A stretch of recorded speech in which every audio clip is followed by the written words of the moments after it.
तो मैंने ऑर्डर करी है मीशो से ये वाली ethnic gown. You can see on screen, बहुत ही प्यारी सी गाउन है एंड ये मिंत्रा पे मुझे 2000 की दिखी थी एंड मीशो पे मुझे ये पड़ी है 805 रुपीज़ में, मतलब 805 रुपीज़ में। बहुत ही प्यारी सी है ये गाउन एंड इसके बहुत सारे कलर्स भी अवेलेबल थे, पीच काइंड ऑफ कलर, बहुत सारे कलर्स थे एंड यू कैन सी बहुत ही ज़्यादा हैवी फ्लेयर था इसका, बहुत ही ज़्यादा अच्छा फ्लेयर था एंड क्वालिटी लिटरली बहुत ही ज़्यादा अच्छी थी।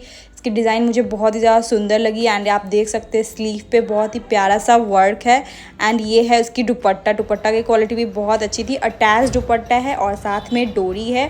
साइज़ मैंने स्मॉल ऑर्डर करी है एंड प्राइस 805 रुपीज़ है और प्रोडक्ट लिंक मैं कमेंट में पिन कर दूँगी। Follow for more.